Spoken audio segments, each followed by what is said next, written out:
Hello, I'm Michael from Seth Michael, and holding the camera is my husband, Seth. Hello, everyone. And today we're going to talk about receiving your sleeper sofa from Luonto. The most important thing I'm going to say up top and reiterate later is to make sure that before you sign any paperwork, you want to make sure you inspect the entire piece of furniture and write anything down. But okay, so here's how your furniture is going to come. It's going to come packaged just like this. This is how it's wrapped and packaged with foam and different bags to make sure that everything doesn't get damaged during transit. Your delivery company is going to call you to schedule an appointment. Chances are on this email, I've sent you a link for you to contact them and be proactive in trying to get scheduled.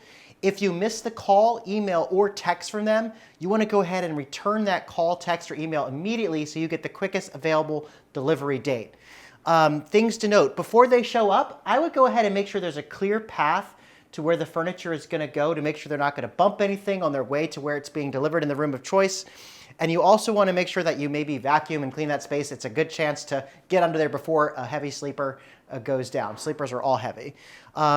So there's also the feeder inside here, but you want to kind of watch the delivery people, would you say, Seth? Yeah, hang out. You don't have to leave them. Be around. You know, people who, when there's observation happening, things just get treated a little better. Some things we noticed that you want to make sure it does not happen.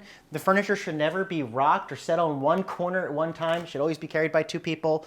And one of the most important things to say is that you want to make sure they are not cutting or tearing or opening this packaging with anything sharp, like a pair of scissors or a X-Acto knife, because you want to make sure that they're not going to cut the upholstery underneath. So feel free to step in and say, could you open that with your hands? Or make sure you don't cut the fabric. And really important, I'm going to reiterate it one last time before I set this up. You want to make sure that before you sign any paperwork, you want to go ahead and walk around the sleeper. Be respectful of their time, but do not feel rushed. Walk around, indicate anything that's a hole, a tear, a cut.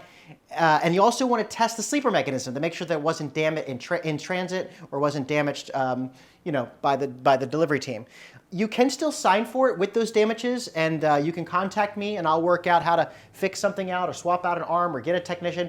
This generally doesn't happen if I make this video and if you watch it. So just make sure you sign for any damages, take a picture, and contact me. And by signing for any damages, he means write down the damages before you sign. Exactly. Write those down, sign. And then if you got any questions, contact me immediately. I'll return all calls and emails as soon as I possibly can to make this go as smoothly as possible.